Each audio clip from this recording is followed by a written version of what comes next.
এদিকে শেখ হাসিনার পরিকল্পনায় আজ 18 জানুয়ারি আওয়ামী কর্মীরা রাজপথে তাণ্ডব চালায়, শেখ হাসিনাকে দেশে আনে। অন্যদিকে ডক্টর মোহাম্মদ ইউনূসের উপরেও প্রভাব পড়ে, তাকে পদত্যাগ করে দেশ ছাড়তে বাধ্য করে তারা।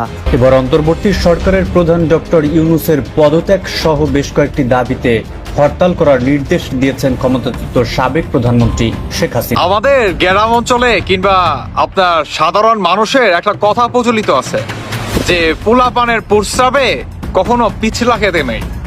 ডক্টর ইউনূস তিনি যখন আমাদের বাংলাদেশে আসে তিনি একটা কথা বলছিল যে সমন্বয় কিংবা সাধারণ শিক্ষার্থীরা আমাকে বাংলাদেশে আনে। দেশ বিরোধী ষড়যন্ত্র নৈরাজ্যের প্রতিবাদে রাজপথ করেছে জেলা আওয়ামী লীগ।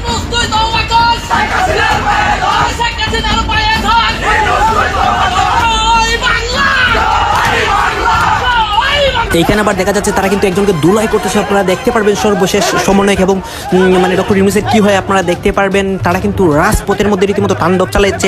18 জানুয়ারি, আজ 18 জানুয়ারি, আজ একটা হরতাল আছে, আমরা কি সবাই জানি? স্যার মোদী দাদাকে কেন এত টেনশন দেন? তাকে টেনশন দিতে পারলে আপনাদের ভালো লাগে? একটা মানুষ কত টেনশন নিতে পারে ভাই? হ্যাঁ, তাকে এত টেনশন দিতেছেন, সে কত টেনশন নিতে পারে? সেটা এক সময় টেনশনে মানে কমায় চলে যাবে। এই 5 মাসে যে পরিমাণ টেনশন তাকে দেওয়া হয়েছে, গত 10 বছরেও এই পরিমাণ টেনশন শেখ হাসিনা দেয় নাই। ডক্টর মোহাম্মদ ইউনূসের পদত্যাগ সহ বেশ কয়েকটি দাবিতে এবার হরতালের ডাক দিয়েছেন গণঅভ্যুত্থানের মুখে দেশ থেকে পালিয়ে যাওয়া শেখ হাসিনা। ইউনূসকে পদত্যাগ করতে হবে, কারণ সে দেশ চালাতে ব্যর্থ। যদি রাস্তা নামতে না দেয় তাহলে হরতাল ডেকে দেবা, যার যার এলাকায় যেখানে যেখানে সুবিধা হবে এই হরতাল ডিক্লারেশন দিয়ে দেবা। আজ আসসালামু আলাইকুম রহমতুল্লাহ, সবাই কেমন আছেন? আশা করি সবাই অনেক অনেক ভালো এবং সুস্থ আছেন। সবাইকে স্বাগতম জানাচ্ছি আমাদের আরেকটি নতুন ভিডিওতে। প্রতিদিনের মতো আমি আপনাদের সিরিয়াত ফারুকী। দর্শক, আজকের ভিডিও টাইটেল এবং থাম্বনেল দেখে বুঝতে পেরেছেন কি বিষয়টা নিয়ে কথা বলবো। খুবই গুরুত্বপূর্ণ একটা বিষয় নিয়ে কথা বলার জন্য চলে আসলাম। কোন দিকে যাচ্ছে বাংলাদেশ, কি হতে যাচ্ছে বাংলাদেশের ভবিষ্যৎ অবস্থান, কেন বাংলাদেশকে নিয়ে এইভাবে একের পর এক ষড়যন্ত্র হচ্ছে, সর্বশেষ আপডেট জানার জন্য অবশ্যই আপনাকে চ্যানেলটি সাবস্ক্রাইব করে ধৈর্য সহকারে ভিডিও দেখার জন্য অনুরোধ করছি। আপনারা ইতিমধ্যে ভিডিওর শুরুতে বেশ কিছু অংশ বিষয় দেখে বুঝতে পেরেছেন আজকের ভিডিওটি কতটুকু গুরুত্বপূর্ণ। তাই সবাইকে অনুরোধ করব বর্তমানে দেশের পরিস্থিতি সম্পর্কে জানতে অবশ্যই আপনাদেরকে সম্পূর্ণ ভিডিও দেখতে হবে। আর বেশি কথা বলছেন, আমরা একটা ভিডিও প্রচারের মাধ্যমে একটু বিস্তারিত দেখে আসবো। 18 জানুয়ারি, আজ একটা হরতাল আছে, আমরা কি সবাই জানি? হরতাল ডেকেছে একটা সংগঠন, একটা ফেসবুক পেজ, আমরা এভাবে বলবো। আওয়ামী লীগের লোকজন এখন ফেসবুক পেজ থেকে ক্যাম্পেইন করছে, দ্য এ টিম বা এরকম কিছু একটা নাম।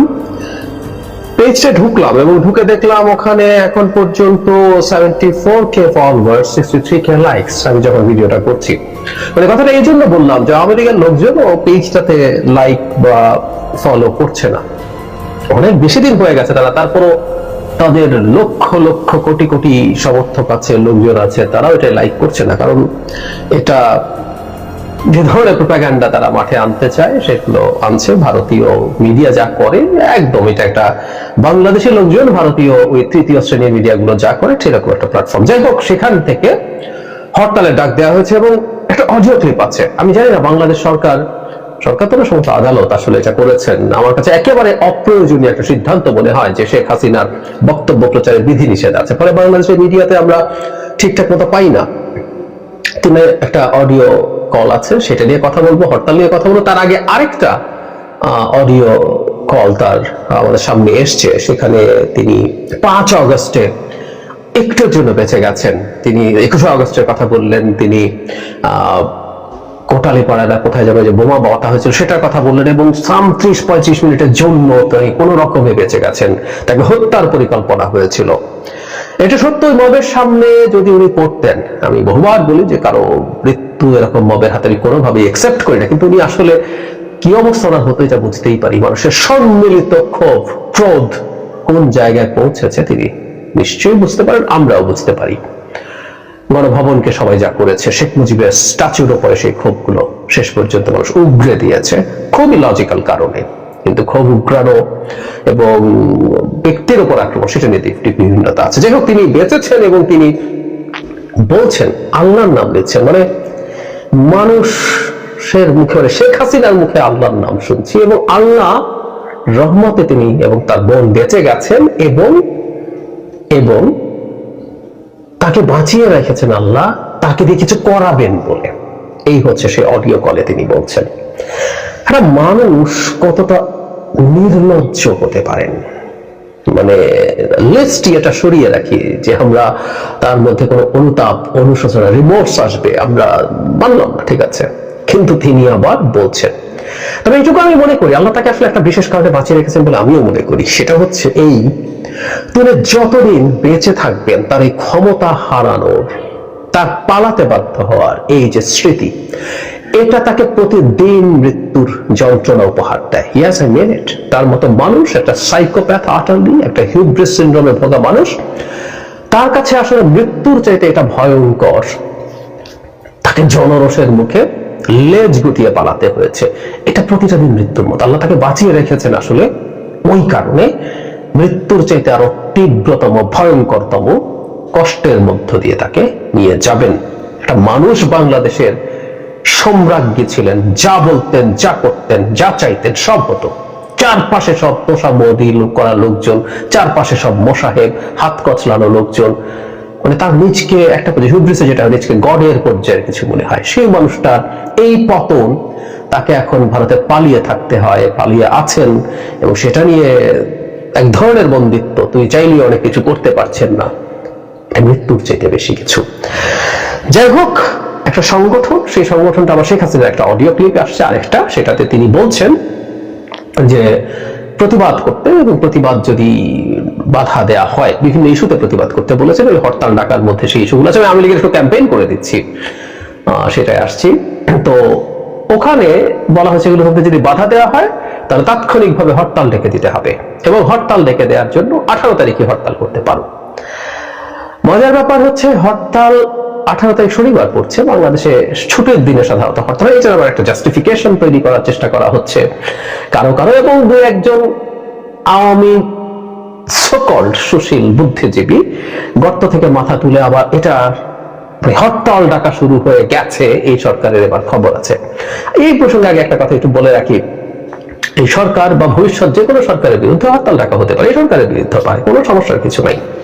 এই সরকার, আমি মনে করি তাদের নির্বাচনী ম্যান্ডেট না থাকে অত্যন্ত গণতান্ত্রিক মানসিকতার সরকার, বা অনেক ক্ষেত্রে অনেক বেশি গণতান্ত্রিক কিনা আমরা সেই প্রশ্নও করছি। সুতরাং হরতাল হতেই পারে, এবং এর মানে এই না যে সরকারের তাতে পতন হবে বা ভবিষ্যৎ কোনো সরকারের হবে। যাই হোক, এখানে কিছু দাবি দাওয়া তাদের আছে। দাবি দাওয়াগুলো হচ্ছে এইরকম: বর্ধিত ভ্যাট প্রত্যাহার, দ্রব্যমূল্যের ঊর্ধ্বগতি রোধ, হামলা নির্যাতন বন্ধ, মিথ্যা মামলা প্রত্যাহার, রাজবন্দীদের মুক্তি, আগুন সন্ত্রাস বন্ধ, অবৈধ ব্যর্থ ইউনূসের পদত্যাগ। উক্ত হরতাল পালনের জন্য সর্বসাধারণকে অনুরোধ জানাচ্ছি। আর টাইটেল হচ্ছে অবৈধ দখলদার ইউনূস প্রশাসনের নতুন ভ্যাট নীতির প্রতিবাদে 18 জানুয়ারি সকাল সন্ধ্যা সারা বাংলাদেশে হরতাল। তো এই ডাকের পর যেটা হওয়ার কথা, আমরা কিছুদিন আগে আওয়ামী লীগের এক বা ছাত্রলীগের এক নেতার একটা ফেসবুক স্ট্যাটাস, এটা জেনুইনলি তিনি দিয়েছেন কিনা জানি না, কিন্তু খুব ভাইরাল হলো, এবং আমরা অনেকে এটা নিয়ে স্যাটায়ার করি। যার যার অবস্থান থেকে, বর্গজ দিয়ে যার যার অবস্থান থেকে পালানোর কথা বলা হচ্ছে। তো আমরা এখন মনে হয় তাদের এটা লেখা দরকার ছিল, যার যার অবস্থান থেকে মাঠে আওয়ামী লীগের নেমে আসা উচিত, তাদের এই হরতাল সফল করতে হবে। তো তারা অবশ্য ডাকছেন সর্বসাধারণের সবাইকে। এই সংগঠনটা তাদের এই হরতালের ক্ষেত্রে বলছেন যে এটা আওয়ামী লীগের কিছু না, এটা এই সংগঠনটা, মানে এটিএম বলাতে মনে করে আমরা ছোটবেলায় একটা সিরিজ দেখতাম, দ্য এটিএম। তারা অনেক অ্যাসাইনমেন্ট নিয়ে যায়, প্রচুর গোলাগুলি করে, গোলাগুলি করে অবশ্য আওয়ামী লীগের লোকজনের এটিএম, সেই গোলাগুলির এটিএম হইতেই পারে, তারা অলরেডি এটিএম হয়েই গেছে। যাই হোক, তারা বলছেন এখানে যে আওয়ামী লীগের কোনো অঙ্গ বা সহযোগী সংগঠনের ডাক না, তবে তারা চাইলে পার্সোনালি আসতে পারেন, তাদের জন্য এটার প্রস্তুত আছে, তারা আসতে পারেন না, কিন্তু জনগণকে তারা ডাক দিয়েছেন। আচ্ছা ফাইন, জনগণ তাদের হয়ে তাদের ডাকে ভ্যাটের বিরুদ্ধে নামবে, এইটা কথা বলে রাখা ভালো। ভ্যাট, বিশেষ করে এমন কিছু পণ্যের ওপরে ভ্যাট বসানো হয়েছে যেগুলো অবশ্য আমরা এর মধ্যে দেখছি যে সরকার পুনর্বিবেচনা করছে, কিন্তু এগুলো বসানোই খুবই অন্যায় হয়েছে এই অর্থনৈতিক সংকটে মানুষের নাভিশ্বাসের মধ্যে। তারা এগুলো দাবি করছেন, করে তারা জনগণকে নামতে বলছেন। মানে আওয়ামী লীগের একটা জিনিস মনে রাখা দরকার, শেখ হাসিনারও মনে রাখা দরকার যে যদি জনগণকে তারা মাঠে নামাতে চায় তাহলে তাদের কিন্তু চুপ থাকতে হবে। তারা যে বিষয়ে জনগণকে ডাকবে বা মাঠে নামতে বলবে অনিবার্যভাবেই মানুষ তার উল্টোটা করবে এবং তাদের লোকজনের মাঠে নামার সাহস। ভিপিনুর তুমি কার জাতি জানতে চায়, কারণ 2 দিন আগে এক কথা, 2 দিন পরে আরেক কথা। আসলে ভিপিনুরের অবস্থানটা কি? মাঝে মাঝে মনে হয় যে একদম বিএনপির সাথে গাঁটে গাঁট বাজা ফেলছে, আবার মনে হয় যে বিএনপির সোজা করার জন্য সমন্বয়কদের সাথে বা জামাতের সাথে গাঁটে গাঁট বাঁধছে। কারণ সমন্বয়ক জামাতে ইসলাম এবং তাদের মধ্যে কিন্তু মোটামুটি ভালোই তাদের সিদ্ধান্তগুলো ম্যাচ করা যায়। বিপরীতে বিএনপিকে আমরা দেখি একা প্রটেস্ট করে, আর পাশাপাশি ভিপিনুর তিনি লড়াচড়ার মধ্যে আছেন। তো আজকে তিনি যে বক্তব্য দিয়েছেন, এই বক্তব্য এটা থেকে আরো সরল ভাষায় সাবলীল ভাবে মাওলানা মিজানুর রহমান আল আজহারি হুজুর তিনি একটা বক্তব্য দিয়েছিলেন। এটা নিয়ে বিএনপির একদম হাই অথরিটি লেভেলে যেভাবে এটাকে নিয়ে ডিল করা হয়েছে, বক্তব্য দেওয়া হয়েছে, পাল্টা কাউন্টার করা হয়েছে। তো ভিপিনুর এই প্রথম যে এই কথাগুলো বলছেন তা না, অতীতেও বিভিন্ন সময় বলছেন। এখন বিষয়টা কি, মানে ভিপিনুর কি বিএনপি প্লেয়ার হিসাবে ধরে না, নাকি মানে বিষয়টা কোনটা? থাকে না যে অমুকে কি কয় তোমকে কি না খায়, এরকম কি জানি আছে আর কি একটা। তো যাই হোক, এখন তিনি হঠাৎ করে কি বলছেন, বিএনপিকে উদ্দেশ্য করেই, ওই যে ভাসুরের নাম মুখে আনে না, তিনি বলছেন যে কিছু কিছু রাজনৈতিক দলের নেতাকর্মীদের আচরণ ফেসিবাদীদের মতো হয়ে উঠেছে। তো কিছু কিছু রাজনৈতিক দল, তিনি এখানে আবার শব্দটাকে আপনার প্লোরাল নাম্বারে নিয়ে গেছেন। কিছু কিছু রাজনৈতিক দল, একটা রাজনৈতিক দল। আজারি হুজুর আবার বলছিল যে একদল গেছে আরেক দল, তো দল বলতে হয়তো রাজনৈতিক দল আমরা বুঝে নিছি। তো তিনি আবার একই ভাষায় বলছেন যে ফেসিবাদীদের মতো হয়ে উঠেছে, এতে মানুষের মধ্যে উদ্বেগ উৎকণ্ঠা তৈরি হয়েছে। ঘটনা কিন্তু সত্য।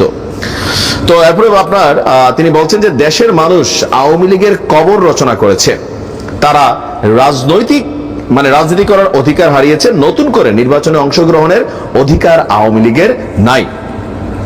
এছাড়াও তার বক্তব্য, শুধু ভোটার নির্বাচনের জন্য এই গণ অভ্যুত্থান হয় নাই।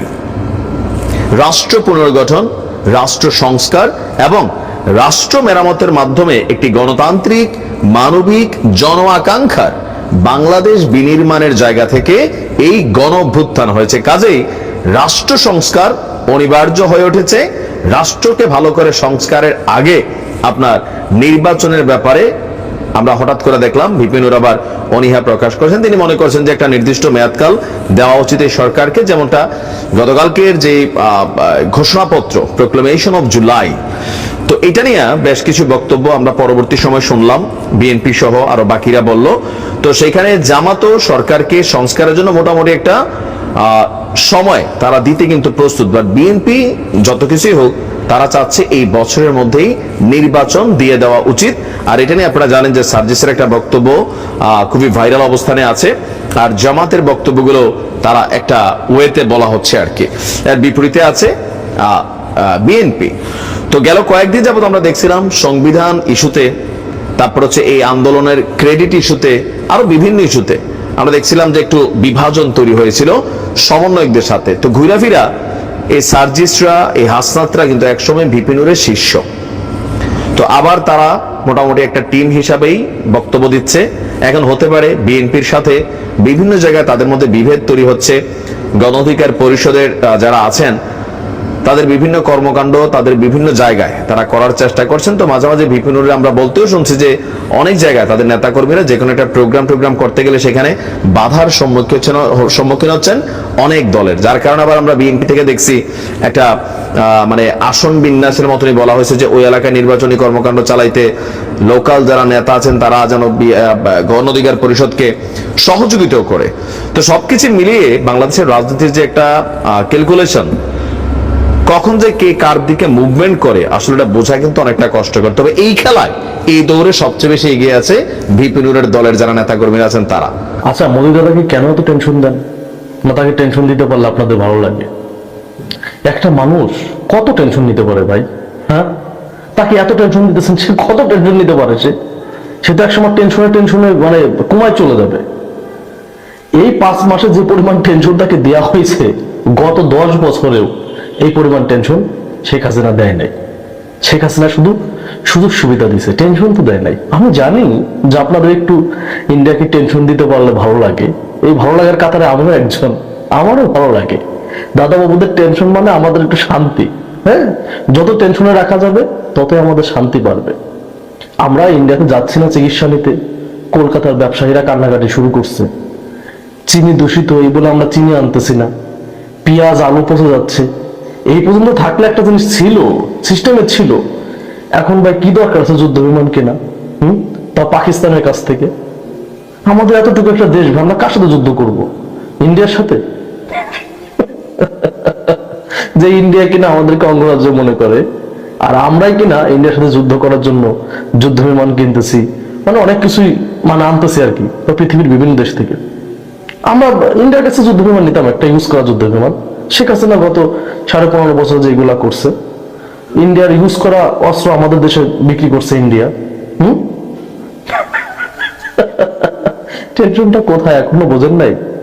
টেনশনটা এইখানেই। ইন্ডিয়ার সবকিছু ধস নামছে শেখ হাসিনা ইন্ডিয়া যাওয়ার পরে। গত ভিডিওতেও বলছি দাদা, আজকেও বলতেছি, তোমাদের দেশেই পৃথিবীর সব থেকে বড় কুফা বসবাস করে। তোমাদের টেনশন আরো বাড়বে।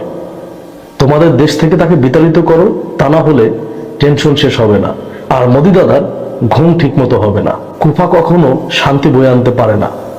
যে কুফা, সে কুফায় থাকে। পৃথিবীতে যেসব দেশে শেখ পরিবারের সদস্য আছে তারা অস্তিত্ব সংকটে পড়ছে, আর আজকে সেই কুফার যে প্রধান শেখ হাসিনাকে ইন্ডিয়া আশ্রয় দিয়ে ইন্ডিয়া অনেক বড় বিপদের দিকে যাচ্ছে। এর কথা মাথায় রাখবেন। ইন্ডিয়ার সব থেকে বড় সীমান্ত হচ্ছে বাংলাদেশ, আর বাংলাদেশ যদি ইন্ডিয়ার শত্রু হয় ইন্ডিয়ার খবরই আছে। কারণ বাংলাদেশ শুধু যে ইন্ডিয়ার জন্য গুরুত্বপূর্ণ রাষ্ট্র তা না, এটা ভূরাজনৈতিক দিক দিয়ে অনেক গুরুত্বপূর্ণ একটা জায়গা, এটা মাথায় রাখতে হবে। তো এইসব দেশে যখন থান্ডারের মতো যুদ্ধ বিমান, তারপরে ড্রোন, আবার যে পাকিস্তান থেকে আরো অস্ত্র কিনি, দাদা বাবারা কি শান্তিতে থাকবে? হ্যাঁ, একটা মানুষকে এত টেনশন দেন না প্লিজ। এমনিতে চায়না ওদিক দিয়ে ওত পেতে বসে আছে, যে কোনো সময় হামলা করবে। পাকিস্তান ওত পেতে বসে আছে, আবার এখানে যদি বাংলাদেশও ফাগলামি শুরু করে, দাদা বাবুরা কোথায় যাবে বলেন? আমাদের তো যাওয়ার মতো বঙ্গোপসাগর আছে। দাদা বাবুরা বঙ্গোপসাগরে আসতে আসতেই তো সব যাবো গা। তো এত টেনশন দিয়েন না। যদিও আমাদের টেনশন দিতেই ভালো লাগে না অন্তর্বর্তীকালীন সরকারও, আর এই সব মিলিয়ে শীতল চাপে রয়েছেন ডক্টর মোহাম্মদ ইউনূস, যে চাপে সময় বাড়ার সঙ্গে সঙ্গে শক্তির পরিমাণও যেন কমছে। বিএনপি, জামায়াত ইসলামী থেকে নূরের গণ অধিকার সবাই ডক্টর ইউনূসের সরকারকে নিজেদের বলে আসলেও 5 মাসের ব্যবধানে যেন হারিয়ে যাচ্ছে নিজেদের শব্দটা, আর সেখানে যুক্ত হচ্ছে নানা সমালোচনা, আর সঙ্গে রয়েছে আওয়ামী লীগ ফিরে আসার ভয়, আর সেই সঙ্গে বোনাস হিসেবে রয়েছে জাতীয় সংসদ নির্বাচনের চাপ। এই সব মিলিয়ে যেন একটু বেকায়দায় রয়েছেন প্রধান উপদেষ্টা ডক্টর মোহাম্মদ ইউনূস। ছাত্র এসে বললো যে তারা একটা ঘোষণা দেবে, প্রোক্লেমেশন করবে, আমাকেও সেখানে থাকতে হবে। বেকায়দায় থাকার বাস্তব প্রমাণ পাওয়া যায় প্রোক্লেমেশন প্রশ্নে, যার জন্য হয় রাজনৈতিক দলগুলোর সঙ্গে বৈঠক, যেখানে বিভিন্ন রাজনৈতিক দল থেকে বৈষম্য বিরোধীরাও অংশ নেয়। তবে সেদিনও হয়নি কোনো স্পষ্ট ঘোষণা, তবে সবশেষ আশ্বাস নিয়ে ফিরেছেন সমন্বয়করা। তবে সব থেকে বেশি চাপ দিচ্ছে জাতীয় নির্বাচন। এই নিয়ে যখন তুঙ্গে আলোচনা, তখন দেশের ভেতর যেন কারণে অকারণে উত্তপ্ত হচ্ছে, যার সর্বশেষ উদাহরণ হতে পারে পাহাড়ি শিক্ষার্থীদের উপর হামলা, এবং হামলার প্রতিবাদ করতে গেলে পুলিশ মারবকি হয় বাম সংগঠনগুলোর দিকে, জানিয়ে সামাজিক যোগাযোগ মাধ্যমে চলছে তুলকালাম কাণ্ড, যেখানে জুলাই আগস্টে শিক্ষার্থীদের উপর ছাত্রলীগের করা হামলার ছবির সঙ্গে তুলনা করা হচ্ছে পাহাড়ি শিক্ষার্থীদের উপর হামলার ছবি। সময় যত বাড়ছে, সব মিলিয়ে সরকারের উপর চাপও যেন ততই বাড়ছে। এখন দেখার বিষয় সেই চাপ কিভাবে অতিক্রম করে ডক্টর ইউনূসের সরকার। জাতিসংঘের 3 সদস্যের একটি প্রতিনিধি দল এই মুহূর্তে বাংলাদেশ সফরে আছেন। গত 14 জানুয়ারি বাংলাদেশ সফরে এসেছেন। নির্বাচন কমিশনের সাথে একাধিক বৈঠক করেছেন, পররাষ্ট্র মন্ত্রণালয়ের সাথে বৈঠক করেছেন, এবং ম্যারাথন সরকারের বিভিন্ন সংস্থার সাথে ম্যারাথন বৈঠক করছেন তারা, এবং তারা 10 দিনের সফরে বাংলাদেশে আছেন। আগামী 23 জানুয়ারি পর্যন্ত জাতিসংঘের 3 সদস্য বিশিষ্ট এই প্রতিনিধি দলটি বাংলাদেশে আছেন। এই প্রতিনিধি দলটি বিভিন্ন রাজনৈতিক দলের সাথে বৈঠক করবেন। তারই অংশ হিসেবে বাংলাদেশের অন্যতম প্রধান রাজনৈতিক দল, সর্বশেষ ক্ষমতাসীন রাজনৈতিক দল বাংলাদেশ আওয়ামী লীগের সাথেও জাতিসংঘের এই প্রতিনিধি দলটি বৈঠক করবেন।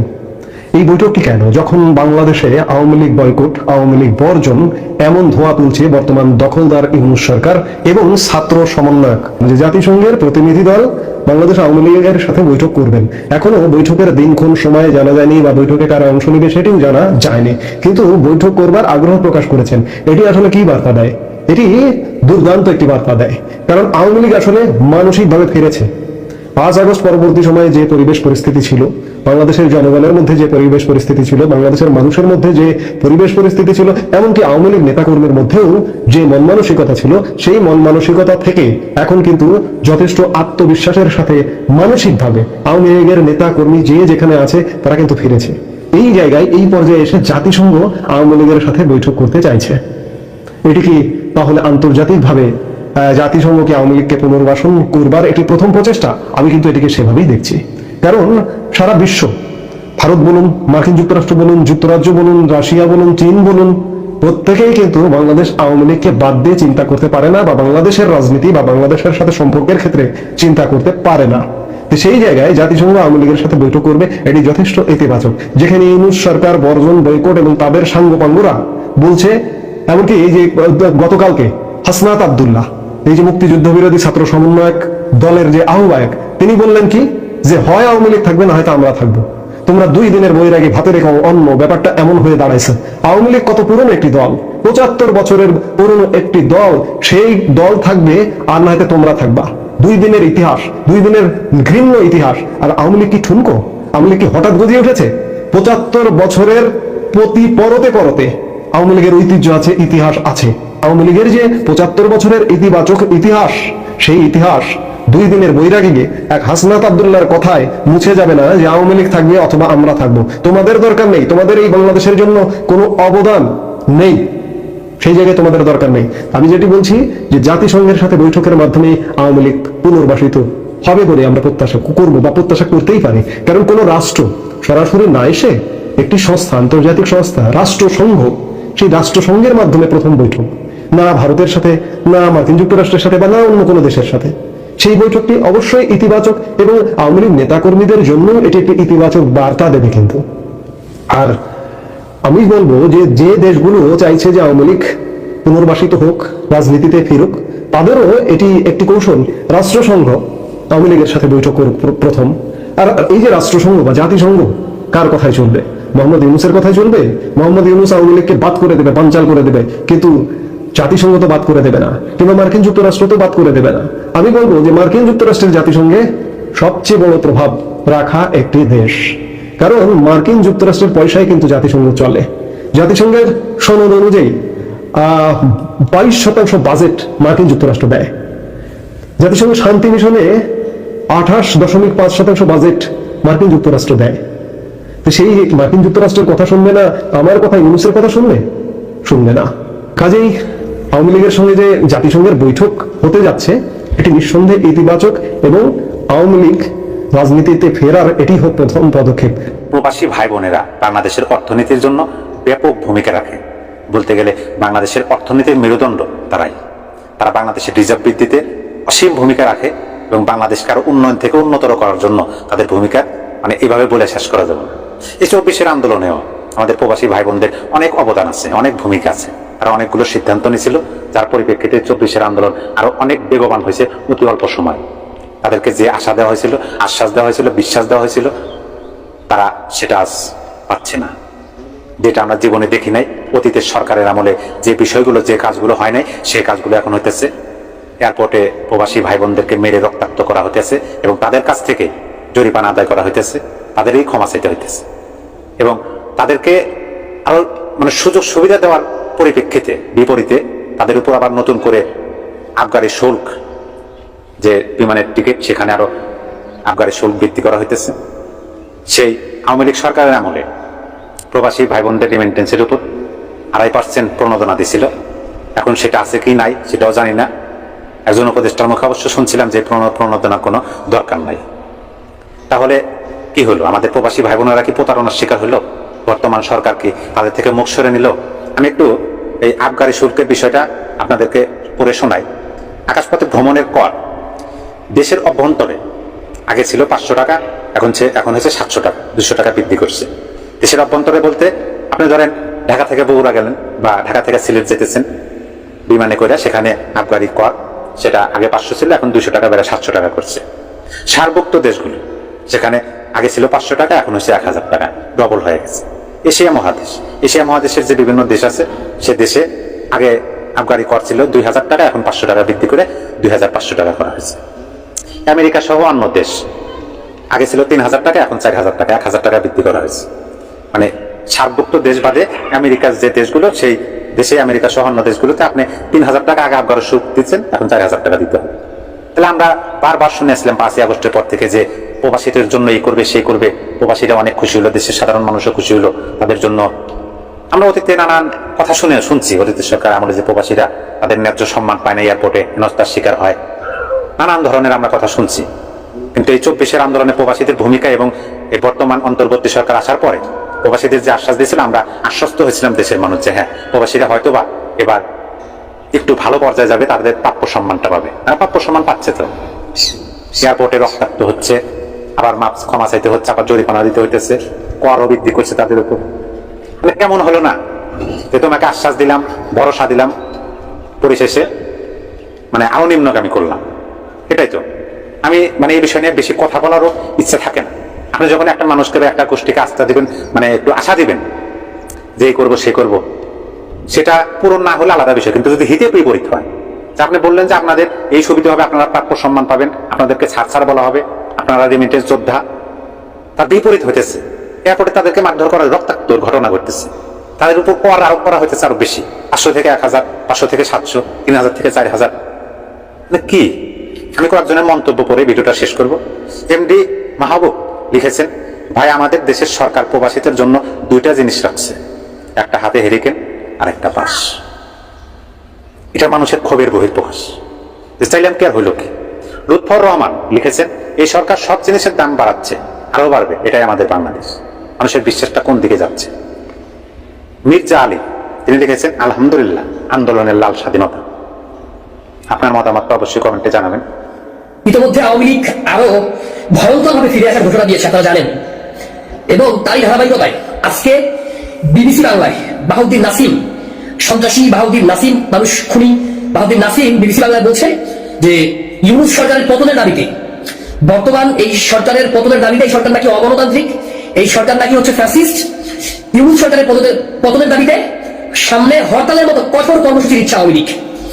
বিএনপি, জামাত সহ যে রাজনৈতিক দলগুলো বাংলাদেশে এখন রাষ্ট্র ক্ষমতায় আছে, ইভেন এই যে মানে অন্তর্বর্তীকালীন সরকার, আমি সমস্ত রাজনৈতিক দলগুলো এখন রাষ্ট্র ক্ষমতায় আছে বলে আমি ধরে নিব। কারণ ছাত্র জনতার অভ্যুত্থানের পরে পুরো জাতির ঐক্যমতের মধ্য দিয়ে এই ইউনূস সরকার রাষ্ট্র ক্ষমতায় এসছে।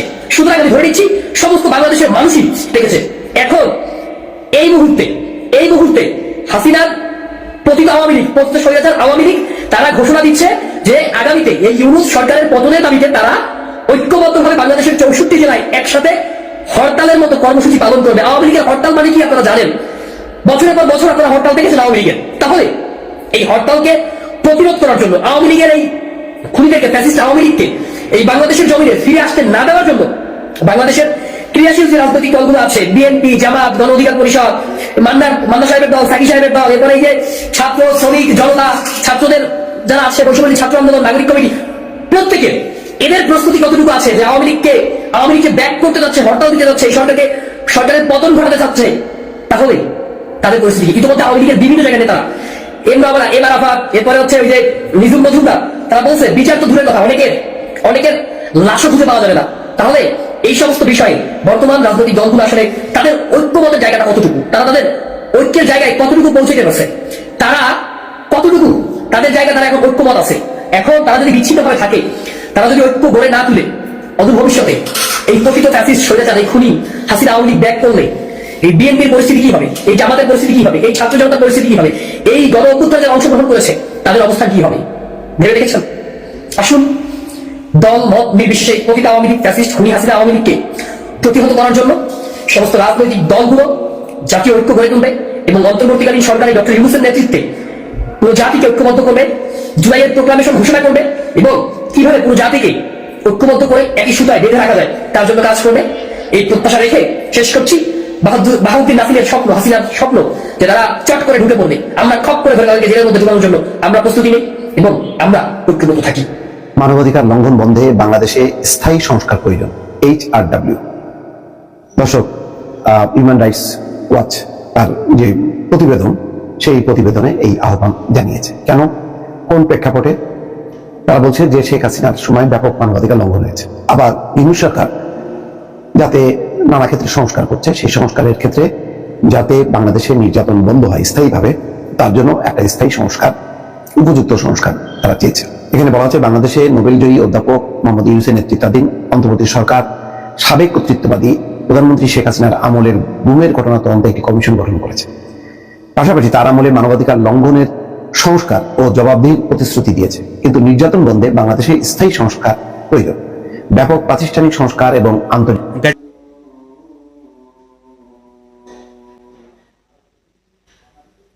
তো প্রিয় দর্শক, এই বিষয়টি নিয়ে আপনার মতামত দ্রুত কমেন্টে জানিয়ে ফেলেন। আর যারা আমাদের চ্যানেলটিতে নতুন ছিলেন এতক্ষণ অবশ্যই আমাদের চ্যানেল সাবস্ক্রাইব করে সাথে থাকবেন। আর কে কোথা থেকে আজকের ভিডিওটি দেখতেছেন বা প্লে করেছেন, ভিডিওটি শেষ পর্যন্ত দেখেছেন, অবশ্যই দ্রুত কমেন্টে জানিয়ে ফেলেন। পরবর্তী আপডেট পেতে অবশ্যই আমাদের চ্যানেলের সাথে থাকুন, দেখতে থাকুন, অবশ্যই দেখতে ভালো লাগে, ভালোবাসা হয়ে যাবে ইনশাল্লাহ। এতক্ষণ সাথে থাকার জন্য সবাইকে অসংখ্য ধন্যবাদ। ভালো সুস্থ থাকবেন, আল্লাহ হাফিজ।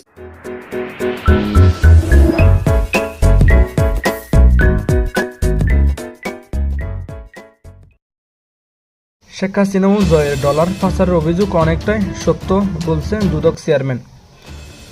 সাবেক প্রধানমন্ত্রী শেখ হাসিনা ও তার ছেলে সজীব ওয়াজেদ জয়ের বিরুদ্ধে যুক্তরাষ্ট্রে $300 মিলিয়ন পাচারের অভিযোগ অনেকটাই সত্য, একথা জানিয়েছে দুর্নীতি দমন কমিশনের দুদক চেয়ারম্যান ডক্টর মোহাম্মদ আব্দুল মোমেন। বলেছেন তাদের বিরুদ্ধে তদন্ত করে ব্যবস্থা নেওয়া হবে। রোববার 22 সেপ্টেম্বর বিকেলে প্রথম গণমাধ্যম কর্মীদের সঙ্গে মতবিনিময় সভায় দুদক চেয়ারম্যান এসব কথা বলেন। সাংবাদিকদের সাথে মতবিনিময়ে দুদক চেয়ারম্যান বলেন, এ সময় দুদকের বিরুদ্ধে নানান অভিযোগ যৌক্তিক জানিয়ে প্রভাব মুক্তভাবে স্বচ্ছ তদন্ত করার প্রতিশ্রুতি দেন দুদক চেয়ারম্যান। টানা 15 বছর ক্ষমতাকে কুক্ষিগত করে দেশকে দুর্নীতির এক স্বর্গরাজ্য গড়ে তুলেছিলেন আওয়ামী লীগ সরকার। দলের প্রভাব কাটিয়ে বিভিন্ন প্রকল্প বাগিয়ে নিয়ে দুর্নীতি আর টাকা পাচারের প্রতিযোগিতায় নেমেছিল আওয়ামী লীগের তৃণমূল নেতাকর্মী থেকে শুরু করে হাইকমান্ড পর্যন্ত। গণ অভ্যুত্থানে সাবেক শেখ হাসিনার পতনের পর তাদের দুর্নীতির ফিরিস্তি বের হচ্ছে প্রতিদিনই। তাদের দুর্নীতির এই মহাযজ্ঞে সাবেক প্রধানমন্ত্রী শেখ হাসিনা ও তার ছেলে সজীব ওয়াজেদ জয়েও পিছিয়ে নেই। দেশ থেকে $300 মিলিয়ন যুক্তরাষ্ট্রে পাচার অভিযোগ রয়েছে তাদের বিরুদ্ধে। বিষয়টি আমলে নিয়ে তদন্ত শুরু করেছে দুদক। সবাই সাংবাদিকদের এই সংস্থার নানান অনিয়ম সংস্থাকে কুক্ষিগত করাও কর্মকর্তাদের দুর্নীতির বিষয়টি সামনে এনে নতুন কমিশনের অবস্থান জানতে চাইলে কমিশনাররা বলেন, কারো ভয়ভীতি দুদকের তদন্ত প্রভাবিত করতে পারবে না বলে জানান কমিশনার ব্রিগেডিয়ার জেনারেল অব হাফিজ আহমেদ ফরিদু, কমিশনার মিয়া মোহাম্মদ আলী আকবর। দর্শক ভিডিওটি ভালো লাগলে অবশ্যই শেয়ার করে দিবেন। ধন্যবাদ সবাইকে।